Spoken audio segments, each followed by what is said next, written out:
At first, imagine for a moment you are a Roman soldier at war.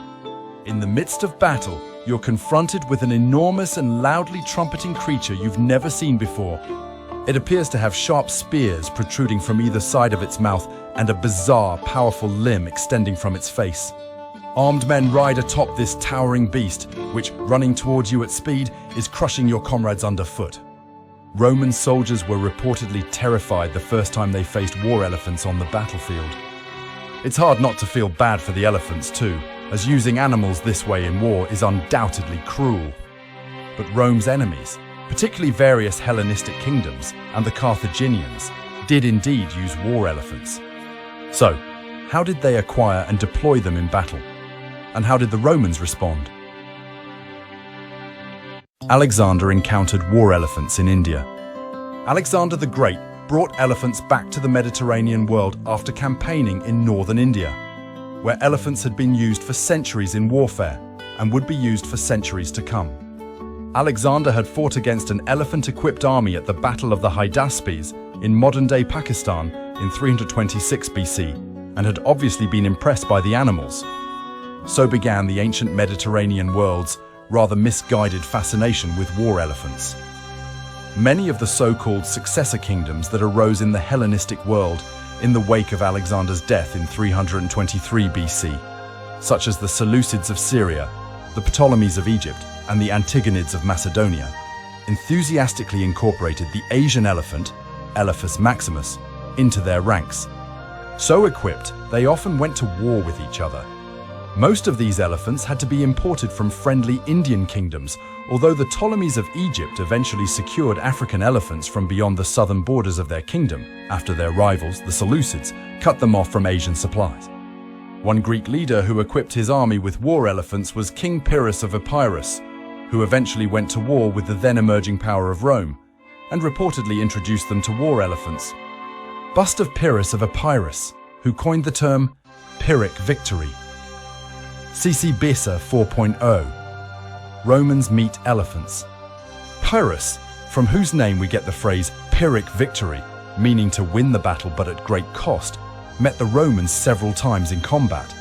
His army beat the Romans at Heraclea in southern Italy, not far from Tarentum in 280 BC, where Pyrrhus elephants supposedly terrified the Roman cavalry.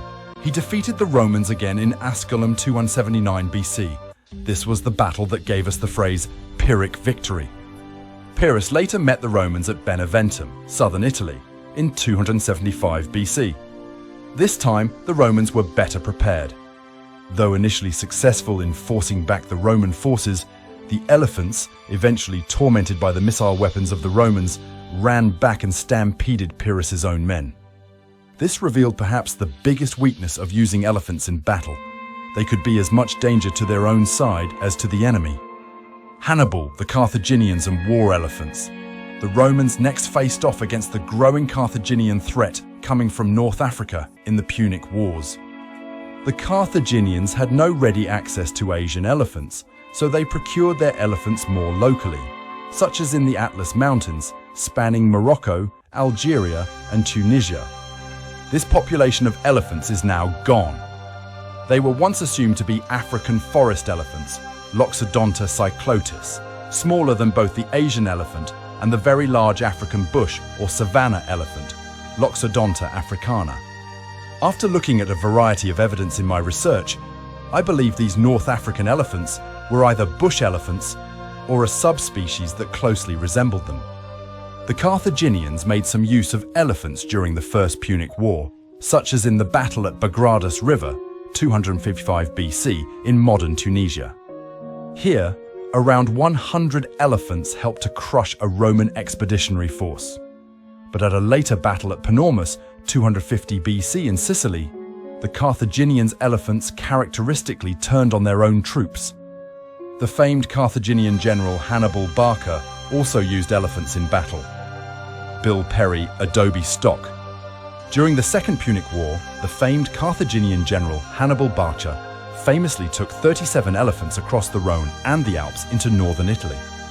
Hannibal's elephants were posted towards the wings of his formation at the Battle of the Trebia River against the Romans in 218 BC. The degree to which the elephants contributed to Hannibal's victory here is uncertain, but they almost all died during the subsequent harsh winter.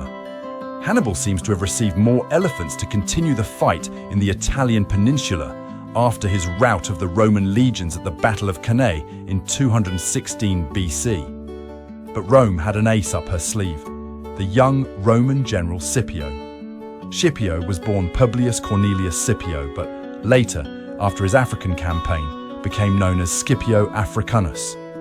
He had been successful against the Carthaginian forces in Spain, where Rome's enemy had used elephants, albeit in small numbers.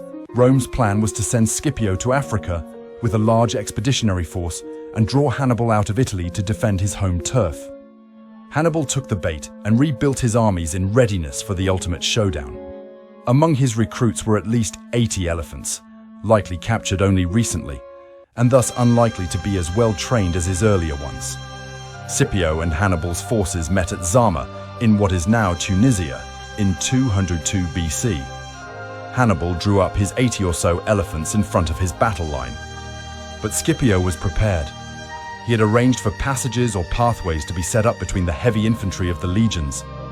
These passages were filled with highly mobile, missile-armed light infantry. When the elephants charged, the light infantry ran to the rear or clung to the sides of the legionary formations to reveal the passages. The elephants were ushered through these passages while being assailed with the light infantry's missile weapons. Some of the maddened beasts supposedly fell back on the two wings of Hannibal's force, causing considerable confusion and damage to their own cavalry.